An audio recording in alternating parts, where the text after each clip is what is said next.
नमस्कार दोस्तों, हंस एजुकेशन के यूट्यूब परिवार में एक बार फिर से आप सभी का स्वागत करता हूं। दोस्तों, यूपी टीईटी प्रथम पाली की परीक्षा आपकी सफलतापूर्वक संपन्न हो चुकी है। उम्मीद है दोस्तों आप सभी ने अच्छा स्कोर किया होगा। दोस्तों, हिंदी विषय के 30 प्रश्नों की सबसे सही सटीक उत्तरमाला आपके सामने लेकर आया हूं। अब हिंदी में आपका पहला प्रश्न पूछा गया था, निम्नलिखित में से मौखिक अभिव्यक्ति का रूप है। तो दोस्तों, मौखिक अभिव्यक्ति का जो रूप है आशु भाषण हमारा सही आंसर हो जाएगा। कौन सा? आशु भाषण सही आंसर होगा हमारा। अगला प्रश्न जो पूछा गया था आपसे, हिंदी भाषा की बोलियां हैं। तो दोस्तों, हिंदी भाषा की कितनी बोलियां हैं? हिंदी भाषा की जो बोलियां हैं वो 18 बोलियां हैं। दोस्तों, 18 सही आंसर आपका हो जाएगा। अगला प्रश्न जो आपसे पूछा गया था, सामाजिक शब्द में मूल शब्द और प्रत्यय है। तो सामाजिक शब्द में दोस्तों मूल शब्द और प्रत्यय होगा समाज धन इक। समाज धन इक हमारा सही आंसर हो जाएगा। कौन सा? समाज धन इक। अब अगला प्रश्न जो आपसे पूछा गया था, तद्भव पत्रिका के संपादक का नाम बताइए। तो दोस्तों, तद्भव पत्रिका के संपादक का नाम है अखिलेश, हमारा सही आंसर हो जाएगा। अगला प्रश्न आपसे पूछा गया था, 12 बरस लो कुकर जीवे और 13 लो जिये सियार, पंक्ति किसकी है? तो दोस्तों, ये पंक्ति है जगनिक। परीक्षा में ये पंक्ति कई बार पूछी जा चुकी है, रिपीटेड क्वेश्चन है ये। सही आंसर हमारा क्या होगा? जगनिक। अब दोस्तों, जो अगला प्रश्न आपसे पूछा गया था, अकाल का पर्यायवाची है। तो दोस्तों, अकाल का पर्यायवाची होता है दुर्भिक्ष। क्या? दुर्भिक्ष हमारा सही आंसर हो जाएगा यहाँ पर। अब जो अगला प्रश्न आपसे पूछा गया था, निम्नलिखित वाक्यों में से कौन सा मिश्र वाक्य है? यहाँ पर मिश्र वाक्य आपसे पूछ लिया गया था। अध्यापक देखते हैं कि छात्र पढ़ते हैं, हमारा सही आंसर होगा। कौन सा? अध्यापक देखते हैं कि छात्र पढ़ते हैं, ये मिश्र वाक्य है। अगला प्रश्न जो पूछा गया था, जिसकी पूर्व में कोई आशा न हो के लिए एक शब्द है। तो अप्रत्याशित हो जाएगा। जिसकी पूर्व में कोई आशा न हो, अप्रत्याशित हमारा सही आंसर हो जाएगा। अगला प्रश्न आपसे पूछा गया था, मुझसे उठा नहीं गया, वाक्य में कौन सा वाच्य है? तो इसमें भाववाच्य हो जाएगा। कौन सा? भाववाच्य हमारा सही आंसर होगा। अगला प्रश्न कौन सा पूछा गया था आपसे, देखते हैं, निष्कपट शब्द का संधि विच्छेद है। तो दोस्तों, निष्कपट शब्द का संधि विच्छेद हो जाएगा निधन कपट। कौन सा? निधन कपट।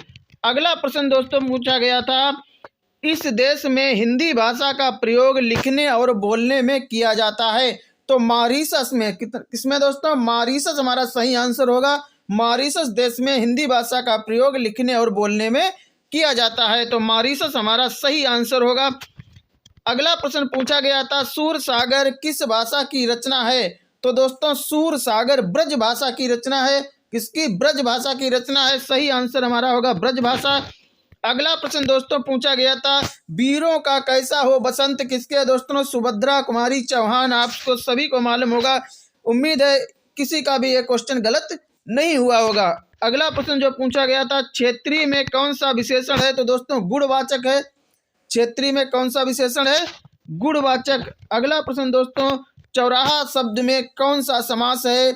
द्विगु समास है। दोस्तों, वेरी सिंपल क्वेश्चन पूछा गया था कि चौराहा शब्द में कौन सा समास है?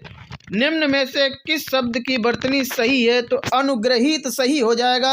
अगला प्रश्न दोस्तों जो पूछा गया था, निम्न में से शुद्ध वाक्य कौन सा है? सही आंसर हमारा पैतृक हो जाएगा। अब दोस्तों, सध्वनि का उच्चारण स्थान है। तो दोस्तों, तालु हो जाएगा। सध्वनि का उच्चारण स्थान तालु हमारा सही आंसर हो जाएगा। अगला प्रश्न दोस्तों जो पूछा गया था, अत्यंत शब्द में प्रयुक्त उपसर्ग है। कौन सा उपसर्ग है? तो अत्यंत में अति उपसर्ग है। उपत्यका का अर्थ है दोस्तों, पर्वत के पास की भूमि को हम उपत्यका कहते हैं। कि पर्वत के पास की भूमि को। अगला जो प्रश्न पूछा गया था, घुमक्कड़ शब्द में कौन सा प्रत्यय है? तो अक्कड़ हो जाएगा हमारा सही आंसर। घुमक्कड़ शब्द में जो प्रत्यय है वो है अक्कड़। अगला प्रश्न जो हमसे पूछ लिया गया था, महावीर स्वामी का जन्म कहाँ हुआ था? तो वैशाली में हुआ था। आप सभी जानते हैं महावीर स्वामी का जन्म। अगला जो प्रश्न पूछा गया था, स्वच्छंद में कौन सी संधि है? तो व्यंजन संधि हो जाएगी। स्वच्छंद में व्यंजन हमारा सही आंसर हो जाएगा। अगला प्रश्न जो पूछा गया था, महात्मा बुद्ध ने जब बुद्धत्व प्राप्त किया तो उनकी अवस्था 35 वर्ष की थी। सही आंसर हमारा होगा 35 वर्ष।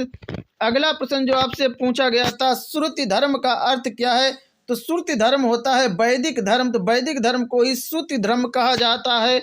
अगला प्रश्न जो पूछा गया था, अंगा का उच्चारण स्थान है, तो नासिका हो जाएगा हमारा सही आंसर। अगला प्रश्न दोस्तों, 4 गज मलमल में कौन सा विशेषण है? तो परिणाम बोधक विशेषण हो जाएगा इसमें 4 गज मलमल में। अगला प्रश्न, समास का विलोम क्या है? तो व्यास हमारा सही आंसर हो जाएगा। समास का जो विलोम होता है वो व्यास होता है। अगला प्रश्न दोस्तों, शून्य का तत्सम रूप क्या होता है? तो शून्य होता है शून्य का तत्सम रूप। अगला प्रश्न दोस्तों पूछा गया था, आंख की किरकिरी होना का अर्थ क्या है? तो आंख की किरकिरी होना, अप्रिय लगना। दोस्तों आपने कितने सही प्रश्न किए कमेंट बॉक्स में जरूर बताएं। जाते जाते वीडियो को लाइक अवश्य कर देना। अगर चैनल पर नए हैं तो चैनल को सब्सक्राइब कर लेना। मिलते हैं दोस्तों नेक्स्ट वीडियो में, तब तक के लिए जय हिंद, वंदे मातरम। Thank you for watching.